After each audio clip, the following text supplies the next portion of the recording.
તો તમે જે આ મંદિર જોઈ રહ્યા છો આ મંદિર છે 700 વર્ષ જૂનું। હા તો મિત્રો નદીની વચ્ચે આવેલું છે આ મંદિર અને મિત્રો મંદિર છે ગોળીસા બાપજીનું। કહેવામાં આવે છે કે અહીંયા એક મોટું વિશાળ મંદિર હતું જે આખરે અત્યારથી 700-800 વર્ષ પહેલાં બનાસ નદી આવવાના કારણે તે મંદિર ધરાશાય થઈ ગયું છે અને આ જમીનની અંદર ક્યાંક દટાઈ ગયું છે।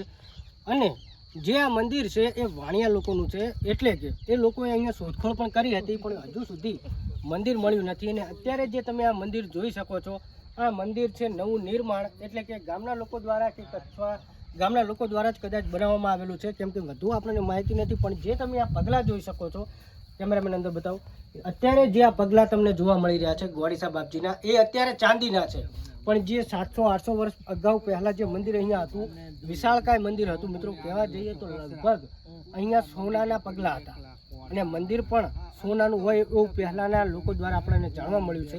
કેમ કે મિત્રો જે પહેલાંનું મંદિર હતું 700-800 વર્ષ અગાઉનું એ મંદિર આ જે તમને ભાગ જોવા મળી રહ્યો છે એ બનાસ નદી છે અને આ મંદિર પણ એક બનાસ નદીની અંદર જ આવેલું છે।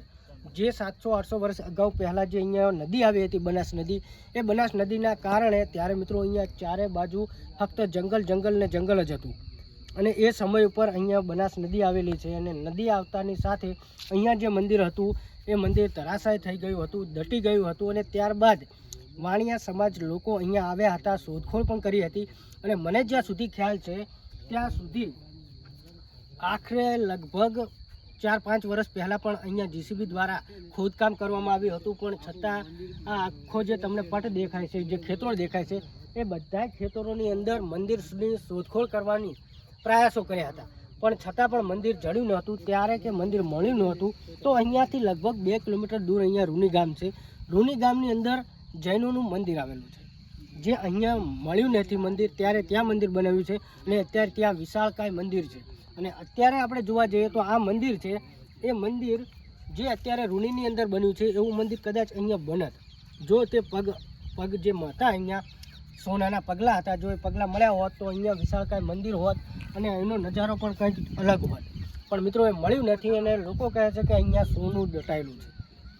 જૂના જમાનાનો જે માયો કહેતા જે લોકો કંઠિયાવાડીમાં એ પણ અહીંયા કે દટાયેલું છે અને મંદિરમાં સોનાના પગલાં હતા, મંદિર વિશાળકાય હતું પણ મળ્યું નથી।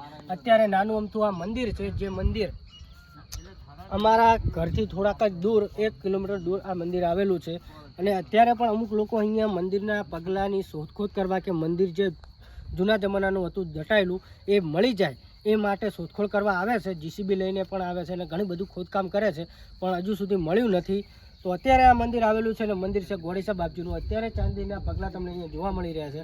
તો મિત્રો આ મંદિરને જો કોઈને દર્શન કરવા હોય કે મંદિર આવવું હોય તો કમેન્ટ કરી દેજો, તમને લોકેશન મળી જશે। તો બાકી વિડીયો પસંદ આવે તો વિડીયોને લાઇક કરો અને આપણી ચેનલ પર પહેલી વાર આવ્યા તો ચેનલને સબસ્ક્રાઈબ કરજો। બાકી વિડીયો તમને કેવો લાગ્યો કમેન્ટ કરી જણાવજો।